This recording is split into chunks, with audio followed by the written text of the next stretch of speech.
3:17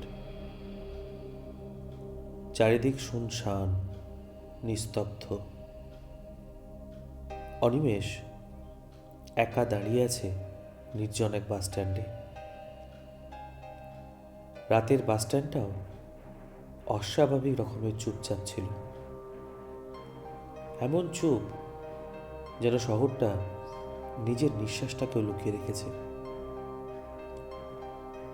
গা ছমছম করছে বটে অনিমেষের, কিন্তু অনিমেষ সিগারেটের শেষ টানটা দিয়ে মনে মনে বলে উঠল,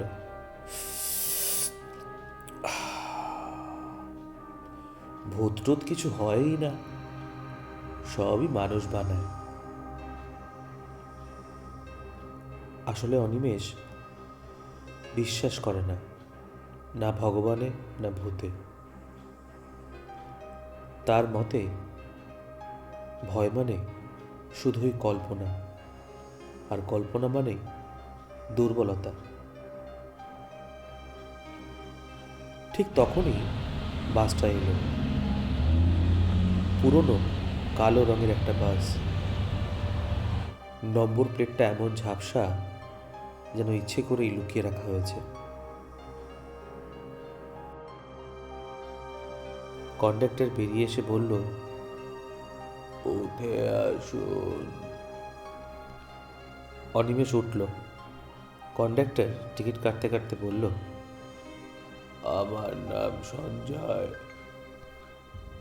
লোকটার চোখে এমন ক্লান্তি যেন বহু রাত পার করেছে, কিন্তু ঘুমাতে পারেনি। অনিমেষ হালকা হেসে উত্তর দিল, রাতে কাজ করেন, ভয় লাগে না?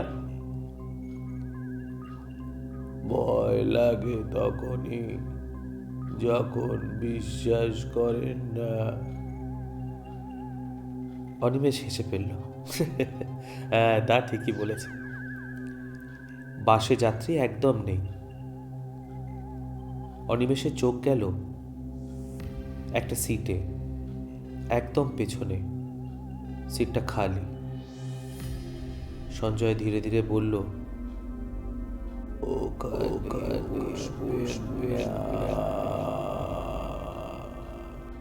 অনিমেষ বলল, কেন, ভূত বসে আছে নাকি? সঞ্জয় উত্তর দিল না, শুধু তাকিয়ে থাকলো কিছুক্ষণ অনিমেষের দিকে। বাস ছাড়ল। অনিমেষ ড্রাইভারের দিকে তাকালো। অদ্ভুত, ড্রাইভার কথা বলছে না। আয়নায় মুখটা দেখা যাচ্ছে বটে, কিন্তু চোখগুলো তো দেখা যাচ্ছে না। ওখানে যেন শুধুই ছায়া, শুধুই শূন্যতা। বাস চলতে থাকে। অনিমেষের চোখ গেল আবার পেছনের সিটটায়। পেছনের সিটটা ক্রমশ অদ্ভুতভাবে কাছে মনে হয় অনিমেষের। অনিমেষ নিজের মনকে অন্যদিকে ঘোরানোর জন্য আবার কন্ট্রাক্টরকে জিজ্ঞেস করল, আচ্ছা, ভগবান থাকলে কি এত খারাপ জিনিস হতো পৃথিবীতে? আপনি কি বলেন? ভগবান থাকুক বা না থাকুক, হিসেব ঠিকই থাকে। আর ভূত? অনিমেষ জিজ্ঞেস করল।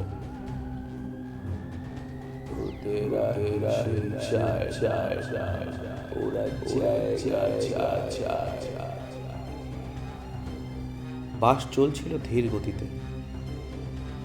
হঠাৎ বাসের আলো ঝাপসা হয়ে গেল।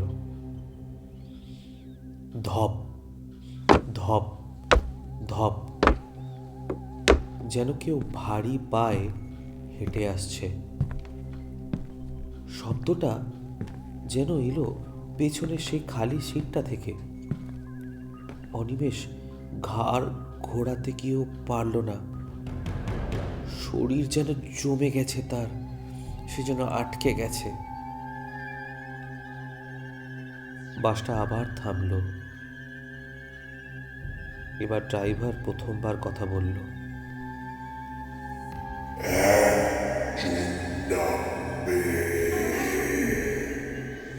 ভীষণ ফাঁপা গলা ড্রাইভারের। অনিমেষ জিজ্ঞেস করলো, কিন্তু কেউ তো দাঁড়ায়নি। সঞ্জয় বলে উঠল, ও ও বসে। অনিমেষ এবার তাকালো পেছনে। হ্যাঁ, পেছনের সিটে তো কেউ বসে আছে, কিন্তু কে বসে আছে? মুখটা যেন নেই লোকটার।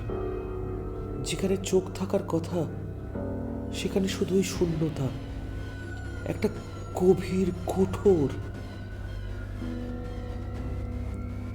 সঞ্জয়ের টিকিটটা অনিমেষের দিকে বাড়িয়ে দিল।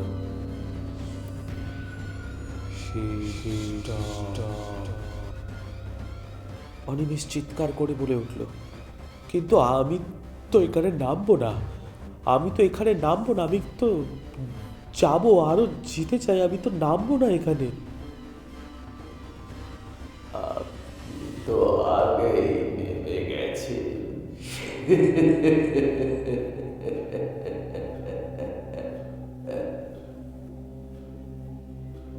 অনিমেষ বাসের জানলা দিয়ে তাকানোর চেষ্টা করলো, কিন্তু বাসের কাছে অনিমেষ নিজেরই প্রতিচ্ছবি দেখল, স্বচ্ছ অথচ ফিকে। তার সিটে এখন যেন সে নয়, অন্য কেউ বসে আছে। ড্রাইভার আবার বলে উঠল,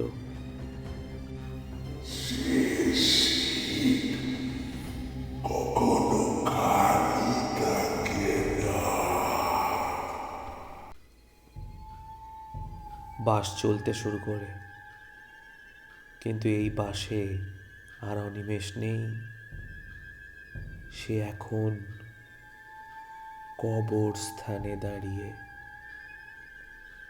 অনিমেষ বুঝে যায় সে আর যাত্রী নয়, সে এখন সেই তাদের মধ্যে একজন যারা 3:17 বাসে চড়লে আর কখনো ফিরে আসে না।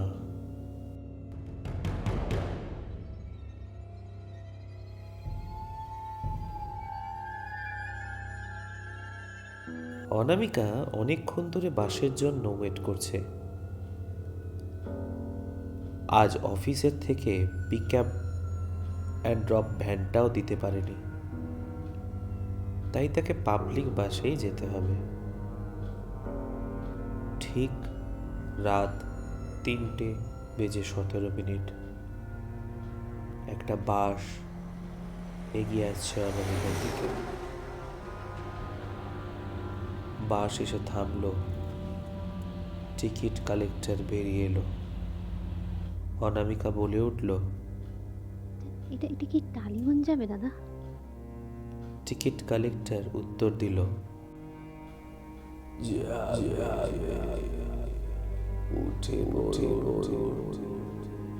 অনামিকা বাসে উঠে পড়ল। 3:17 বাস আবার চলতে শুরু করলো।